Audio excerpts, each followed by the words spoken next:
y'all, it's your favorite trainer with a belt buckle. Today is day 2 of Chelsey and I taking a look at a shitty program, and we tell you why. We go over the tenets of a great program, multi-joint to single joint, exercises, volume, frequency, intensity, and how to detect a shitty program. Red flags. So if you get one, you can look it over and be like, oh, this program sucks and here's why.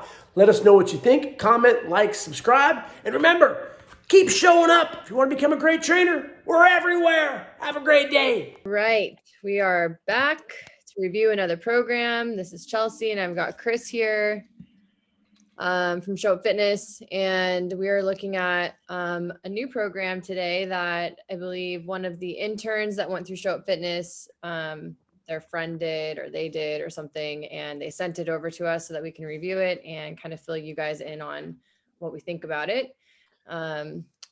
Chris, what were your first thoughts when you saw the program? Just wanted to revisit last week, and we will be posting these on YouTube. Did you throw yours out there? Yeah, mine's on YouTube. Okay, mine, I'm slacking, so I got a bucket full of excuses that no one wants to hear about, so I'll get that one out there. But to revisit last week, we had a program that was beautifully terrible, and the main emphasis to take away was we want to start with multi-jointed exercises first, look at the rest, how many reps, and what's the variety of the exercises. So we're going to do this as a way to educate people on programs that you've got in the past. And in my experience, I've been a trainer for over 20 years, degree in kinesiology, lots of experience with internships, but also a great board of education. In my opinion, I would say a low end, 96% of trainers don't know what the fuck they're talking about. And so when you get a program from someone, it's literally, I love Chelsey's analogy last week. It's just a bucket of exercises. So a bucket with a bunch of exercise in it, they're just pulling stuff out. So there's no rhyme or reason to a lot of this stuff. I try to make the best out of it that we can, but it's literally no rhyme or reason. And so as we go week to week to week, we want to come together with a nice little presentation. So when you do buy a program, there's some red flags that you can look out for. So if someone leave their program with all their credentials, that's a red flag I would start out with. Like if someone says, I'm a NASM certified trainer and I have 15 other certs, like they're insecure and they're trying to make up for that in the quote unquote cluster of a market, the saturation, by putting those credentials up there. So if you look at some of the top trainers in the world, go to Ben Bruno out of LA. What does his name say in the bio? It says trainer. Great trainers, they don't need to get overzealous on how many certs they have. So that's a red flag that I would put out there. What's a red flag that might come to you, Chelsey? Oh, yeah, that's a good one. Man, I mean, aside from programming, like when you're just looking at someone's page, I think you can kind of just tell based on the exercises they're posting. But that would maybe be hard for someone in the general population to kind of see. Yeah. So hopefully courses like this and videos like this can start to tell people, you know, what red flags are and what they look like and how to kind of start seeing them like we do. And that could be something that we can start adding, like red flags that you want to look for. So each week we can add a couple. So, and I think there should be more accountability on the trainer's behalf, where you should reach out to that individual and say, can you send me an example of what one of those workouts will be like? And if they get pushing, you're going to buy my whole program, then that's a red flag right there. If you were to reach out to me and say, hey, Chris, I'm thinking about doing your programming that we have, which we do have monthly programs. Can you send me on a day? I'd say, absolutely. What do you want to do tomorrow? Legs? Great. What'd you do last time? What's your PR in this? And you have any limitations? Yeah, I would ask questions. I would send them a program. I would be professional. I'll get back to them quickly. If that individual is too big where they don't even have a team to get back at you, that should be a red flag. So when we start off with this program, we're going to do a warm-up, hips and knees extremely well. And then we get into 1, 2, 3, 4, 5 exercises. And so take us through this, Chelsey. So we're going to start with dumbbell straight leg deadlifts. And there's calf raises down there. Yeah. Yeah. So we've got, oh man. Well, so I want to talk about the very, very first thing I noticed with this program. it's funny because you look at a program like this right away and there's no pictures or anything and it's pretty basic. And so you have to really start kind of just reading it to go through it. And it felt like every sentence I was reading, I was like, I just don't understand what's happening. So the first thing I look at is the exercises and the order of those exercises. Same thing that we were talking about last week. So that is an important thing. The exercises shouldn't just be ordered in any which way. You want to try to hit those multi-joint exercises first. So we're looking at a dumbbell straight leg deadlift, which is fine, but to follow it up with a barbell back squat, I just feel like you're going to be able to go heavier on the barbell back squat. And in that case, that should be first. And he's not saying that he wants you to go any lighter, any heavier on the barbell back squat. It looks like he wants you to do the same exact thing for both. So just that alone, I would say barbell back squats would need to go first. And then the rest of it looks like it's unilateral, except for the calf raises at the bottom. And then the second thing that I saw is just the 2 to 3 warm-up sets of 10 to 15 reps. I'm just thinking, like, how much time is this going to take somebody? And also, how fatigued are they going to be by the time they finally get into their 5x5, which when I'm looking at someone doing 5 reps, and this is another thing that we talked about in the last program, the reps do matter. And so the reps aren't there just as a random number. They do mean something. And so when you're looking at a smart program and someone's telling you to do 5 sets of 5 reps, so a total of 25, you're looking at that exercise and you know that that's an exercise that you're about to hit is like really, really heavy weight. So to do 2 to 3 warm-up sets for 10 to 15 reps and then to jump into 5x5 with only 30 seconds of rest, like the whole thing is just super confusing to me. It's not even confusing. It's just, it's not applicable. So if we were to try to put this into some type of analogy that will work for those that are new to the fitness world. So let's pretend like we have a sprinter who's trying to perform maximally.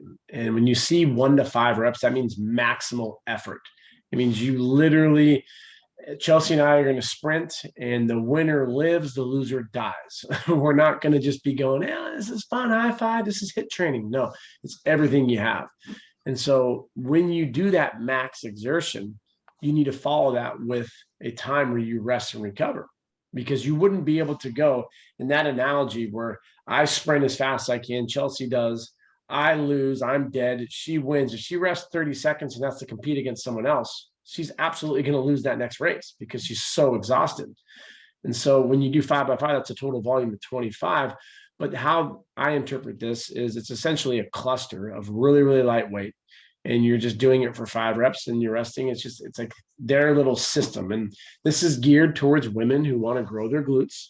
And this was a student who bought the program, want to lose fat and grow their glutes. And I'll let you argue with me if you want to do 2 or 3 warm-up sets for the first one. Okay, if you're really strong, sure. But then each one after that, like, that's just stupid. Like doing 2 or 3 more warm-ups of 20 reps on back squats, like, absolutely idiotic. That person doesn't know how to train. They're a fucking idiot. And you get down here and walking lunges and the same thing. And now we're doing 10 by 10. So these programs, like, I don't know how more people don't get hurt. As we talked about last week, if you have 100,000 followers, and let's just say 100 of them buy your program, of those 100, statistically speaking, 5 or 10 are just going to be mentally tough. They're not going to have that much stress. They have an easy life and they're able to do it. So they're going to get results. So then you highlight them and say, oh my God, look at my programming. This is how you're going to get amazing results. You know, those individuals who you're highlighting are they're outliers. And so it's not fair to have the average person even try this, because we're looking at 5 sets. That's 8 total sets right there. 16 sets, 26, 29. Like, this is absolutely fucking stupid. So Like, how much time is it for just this one day? So you have, again, we have 8 sets here because you do 3 warm-ups and then you do 5x5. So that's 8 sets. And you do 8 sets again, that's 16. And then we're at 19, and you're doing 10 by 10. Like, that's you get, like, if I were to go outside right now and do 100 lunges with load, my legs are gonna be shot tomorrow. Mm-hmm. And then on top of that, you're gonna go do another 100 lunges. And then let's end up on some fucking extensions and calf raises. So it's like you literally cannot make. When people ask me, if I say this and people like laugh, it's like, here's a plate of dog shit. Taste it and try to tell me the flavors that you're getting from it. And you're like, what do you mean? It's just dog shit. I'm using that reference because a student saw Jackass. I want to go see it, and there were some funny scenes in there, but it's literally like that. Programs today are so pathetic, and it's the consumer who I feel the most for, because they're ultimately the ones that do it. They get hurt, they get frustrated, and then they try another idiotic program. Whether if it's another workout program like this, is if I were to give this on a science, a difficulty level 0 to 10, this is a 10. On a scientific scale of 0 to 10, this is a 0. There's not an ounce of any type of application behind this. Mm-hmm. And so it's frustrating that there's people out there that think that their programs are legit, and they're absolutely terrible. So when you look at the second day, if you can, so this would be the third day. Let's go look at the back and chest. We took out one of the upper ones. So girls, optional to do this. And I always think it's funny when they put like optional for girls. It's chest. It's the same exact template. So there's really not much that we should even really go over. It's like the same exact template. Straight, so slight incline dumbbell press, which that's just basically back. I mean, that's a bench flat. So, and then you go into cable pullovers, and then bent over rows. So we have 1 chest, 2 back, 3 back. Then we're going to do lying on the floor chest press. When you see a program like this is also something to kind of note on. I can tell you exactly the guy who's writing it, that he's not very strong on bench press, and he probably has shoulder problems because of how he designs it. Because the fact that he says slight incline, when you go to an incline like that, that means that his shoulders are probably going to be a little jacked up because he doesn't know how to lift. And so it irritated his shoulder. And a lot of trainers take this mentality like, I hurt myself on bench press, therefore bench press is bad for everyone. No, the dude doesn't know how to fucking lift. And so then he comes out here and do a floor press. When you see a floor press takes out transverse. So it's easier. You can lift heavier. So it's an ego lift unless you have an injury. So that's a flag to me that I guarantee this dude's jacked. He doesn't have any mobility, and he has no idea how to lift. So is it repeated right there? He says laying on the floor, chest press, 5 by 5, and then you do it again for 10 by 10. Interesting. Okay.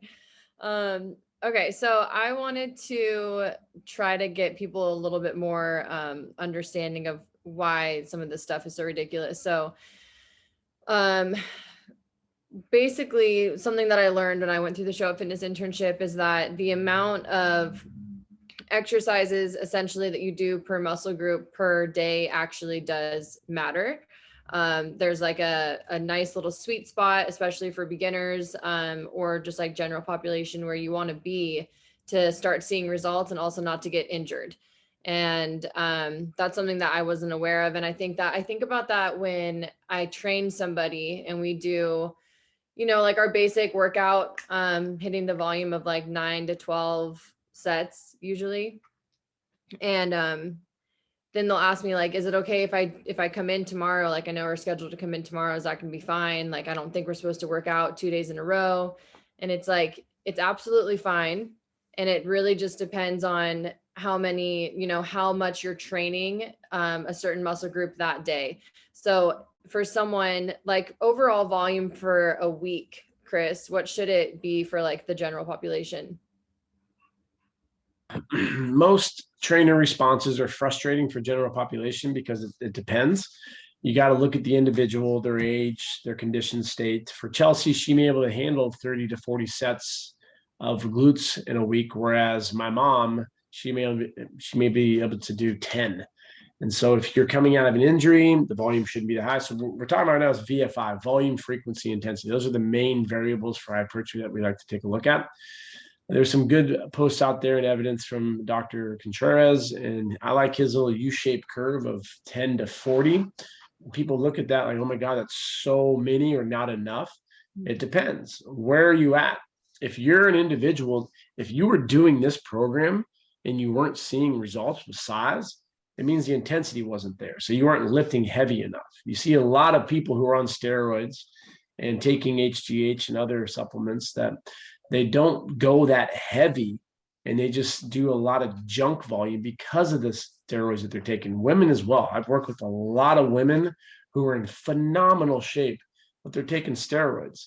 And so it's so frustrating because you're giving a program, I call it the Mario Star. You can do whatever the fuck you want to, it's going to work. You can't die. And so this program is going to work for someone who's on steroids, but it's not going to work for general population. So if you imagine I'm on steroids and I do this and I get jacked, I think that this program is what got me jacked, not the roids. Then I give this to my friends and their connective tissue starts getting jacked up. So when she said getting injured, it's like, what's a very common injury you hear with people who start running? Shin splints, knee pain. It's because the repetition. It's a lot of stress. It's like wear on your tires. It starts wearing on your system because we're not strengthening the tissue. It's just repetition. So we need to do a full spectrum of concentric and eccentric. So concentric means shortening of the muscle. So when I pull a weight, that's concentric. And when I lengthen it, when it's easier, that's eccentric. That's stressing the tissue so then it can adapt and then it gets stronger. And then you're able to do it more and more. It's on the cover of my book, wherever my book is, but it's the principle of, here it is, Milo of Croton. So this is the idea of Milo, where I pick up a little calf and I bring it up to the hill and then I bring it back. And if I do that day after day after day, the calf gets bigger, I get bigger. So that's what we're talking about with stress and too much volume. Mm-hmm. So like, for example, on this back and chest day right here, as far as chest, for example, the overall volume just in this one day for just chest would be, let's see. You'd have, I wouldn't count these first two. I would call this 5, but this is tricky because you would need the individual to give you their explanation. These terms are, it's like saying, don't cuss. Okay, you fuck. What? What do you mean? So when it says go heavier, 5 by 5, but 30 seconds rest. Yeah, you can't. No, if I put a weight on there and I get 5 reps and I rack that, I'm going to need at least 3 or 4 minutes, probably closer to 5 minutes to get 5 reps again. Yeah. My central nervous system shot, but the work that I just did is very taxing. So that's what I'm saying. It's kind of hard to determine, but let's just say it's 5. So 5 there, and he's doing 5 more, that'd be 10. Then he's doing 10 by 10. So that's 20.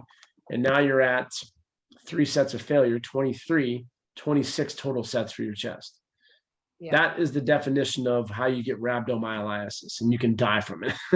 Yeah. So that's what I was trying to point out, is that you have a doctor basically saying, like Dr. Contreras saying, like 10 to 40 throughout the week is like maybe a range that a lot of people could fall in, depending on, like you were saying, if they're coming out of injury or if they've been training for a long time, or if they're a beginner. That's usually a great range for people to land in. And people will see that and think 10's not enough, 40 is way too much. So to see this, and that's for an entire week, and you see this just for chest, you have like 26 sets in just one day. Yeah.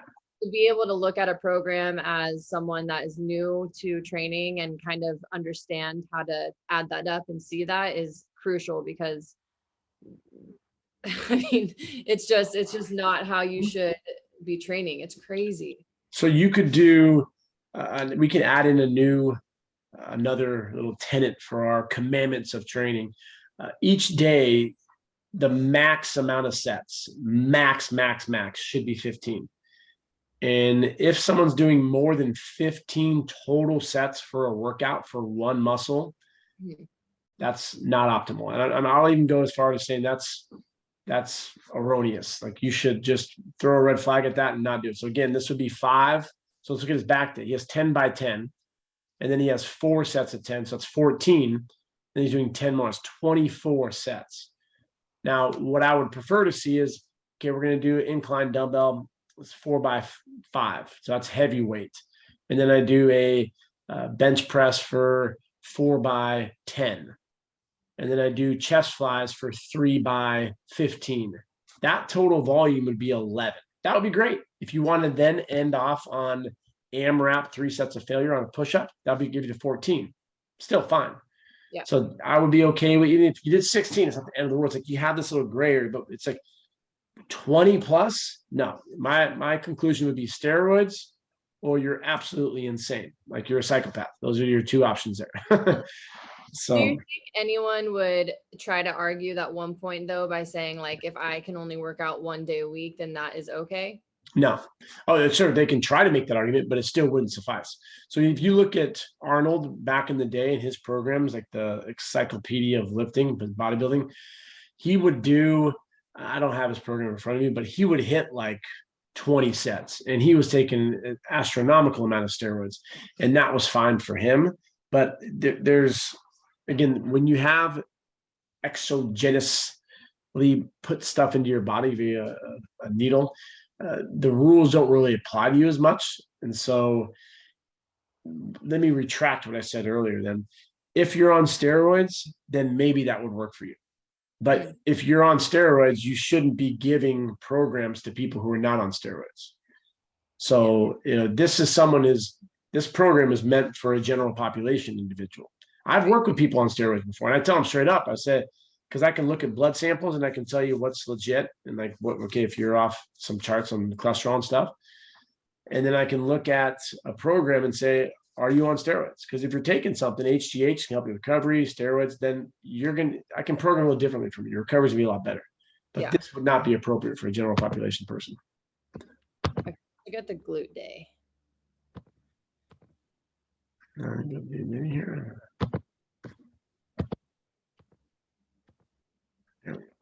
And so this program was designed for women, you said, or it's just designed? This was a multi-sex one, so you could for males or females. Okay.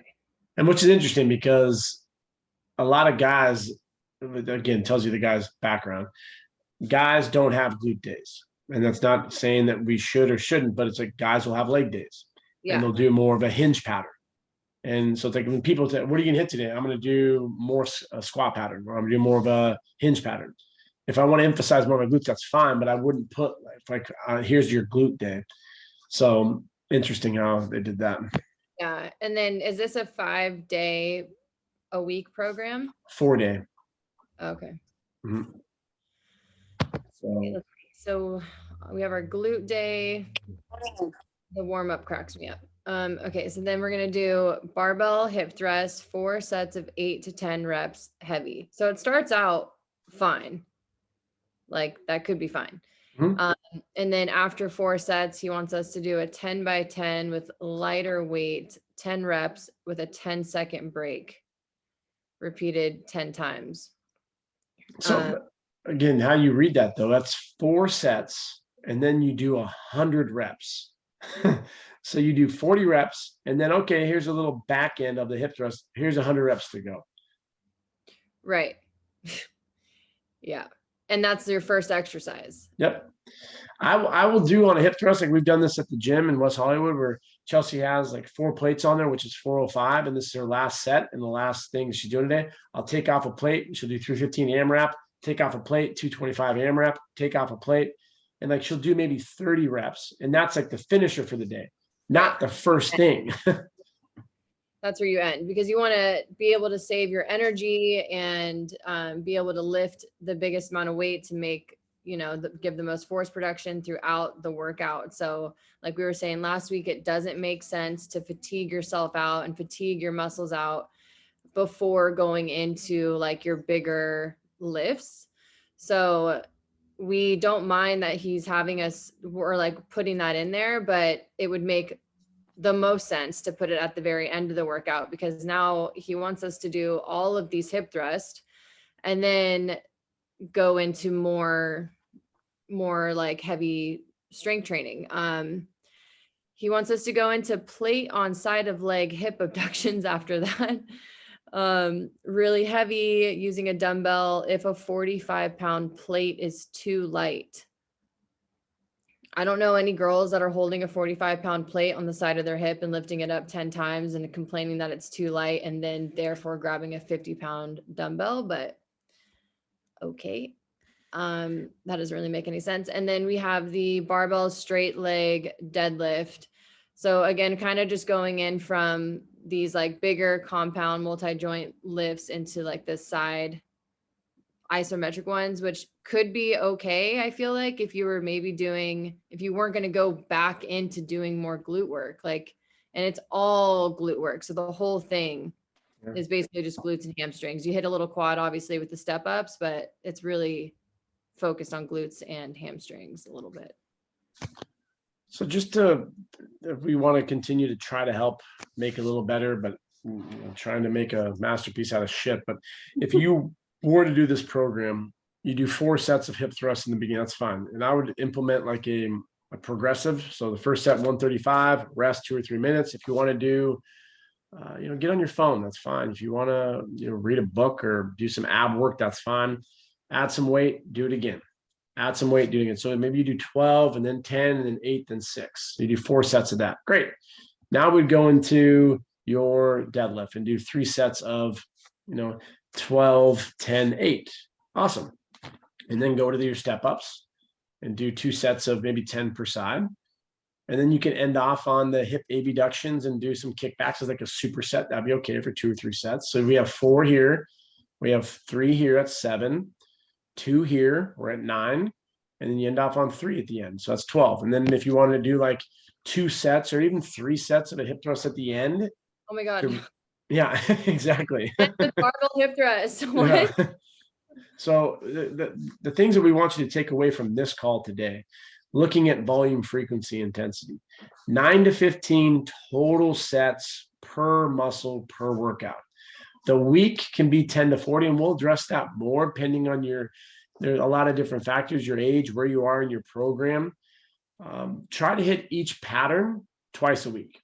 So I'd much rather you take this individual who just did fucking 50 sets. So let's just say it was upper end of doing 16. Studies have shown it would be better to do Monday and Thursday, both days doing 8 sets. So just doing squats 4x10 and then hip thrust 4x15 and then repeating.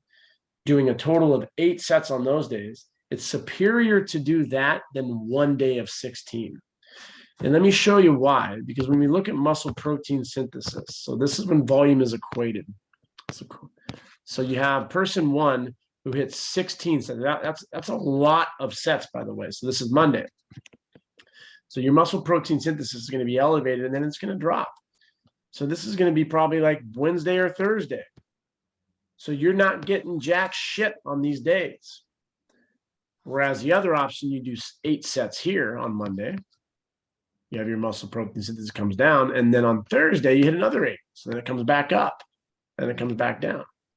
So then your body's constantly rebuilding. And that's where you've maybe heard of some terms like EPOC, excess post-oxygen consumption. That's the benefit of lifting weights because you're building your body, making a better machine.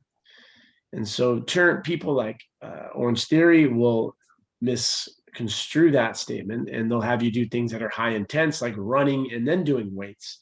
So when you see the word heavy to a smart person like Chelsey, she associates it with, okay, 1 to 3 reps. That's really, really challenging. Dumb people like we just looked at, they say heavy and then they have you rest 30 seconds and do it again. Well, that's not heavy. Yeah. You may have someone like I could take someone who's never worked out before and they lift a weight 15 times and go, oh my God, that was heavy. Yeah, it was because you're not used to it or you're used to picking up your phone or fries. So what you just did is you did something you're not used to. But heavy would be 3 or 4 reps where you couldn't do it anymore. Like I just did a post on my story and I was showing off curling some 70s. I did it 1 time. That's fucking heavy. Where to someone else like Ronnie Coleman, who's really jacked 10 times my size, that's light because he can do that 15 times. So you need to look at the individual and what they're capable of. So look at the total volume, try to hit those muscles twice per week. You can use soreness as a gauge. Now, our society will misconstrue soreness and they should try to be sore every workout. No, if you've been training for 3 or 4 months and you haven't been sore at all, that means that the volume is probably too low. You're not training frequently enough and the intensity isn't high. So increase your volume a little bit and lift a little heavier weights. I did some back stuff today. And if my back isn't sore a little bit tomorrow or the next day, that means that the next time I can increase my volume a little bit. I'm not seeking soreness. Like I got to be sore every single time. No, if I'm not sore, it doesn't mean that my workout was worthless. It just means that if I've been training for a while, and like, you know, Chelsey, you train regularly, if your glutes haven't gotten sore like in your last 2 or 3 months, that means that we need to up it a little bit, probably. Yeah. Yeah. No, yeah, those are all really good things to pay attention to. So yeah, what a wild program that was. So as we post more of these on YouTube and social media, we would love for more. And I think as we continue to make these better, maybe next week we can start off by showing you a post from a scientist looking at some of the more critical aspects, like someone like Dr. Schoenfeld looking at the mechanisms of hypertrophy, or Menno Hesselm. I screwed up his last name, but he has a lot of great stuff looking at total volume. And in science, it's like we don't want to say it has to be 9 to 15. What they've done is, okay, past 15 is just not effective. And so less than 9, it may not be effective, but don't, and I've had talks with Dr. Schoenfeld, we need to also use our minds as trainers, is by saying that you could, not stereotype, but you could discourage people from working out. So for example, I'm at home, I have 10 minutes. Oh shit, I can't get 9 sets in. I'm not going to work out. You know, something's better than nothing. And so you got to always keep that in mind. And you want to encourage people to be healthy and move more. And if you do 1 set of push-ups, that's better than nothing. Totally. Yeah. And then on the opposite end of that, doing too much, it's like, I feel like I hear a bunch of people say that they go and they do CrossFit and they've been doing CrossFit like for a while, but they're still not really seeing the results that they're looking for. And you start to wonder like, well, maybe you're just doing too much. You're crushing your body way too much. And it doesn't even have the time to like adapt to what you've been putting it through, you know? So yeah, you can kind of see the extremes from all sorts of different people, from not having enough time to do anything, and then people that are doing way too much. And it's like trying to find that sweet spot and trying to understand that like sweating a ton and getting super sore and walking out of a class feeling like you were just shot isn't necessarily the ideal way to get your results that you're looking for. So yeah, I think for a lot of those people that do feel like they have been training for a long time and they're not seeing the changes in their body or the figure that they want yet, I think kind of coming back to these videos and getting a better idea of correct programming and seeing what works and what doesn't and why will help you guys start to, you know, finally get what you're looking for. And in a few more weeks, we should have our 10 commandments out there, where each time we're making these a little better. So I'm going to go with pink next week. Is that okay? Pink? Yeah. What do you mean? Oh, for outfits, we got to match. So oh yeah. I'm gonna wear. Okay, I'll wear my pink tutu, and it'll be good. Okay.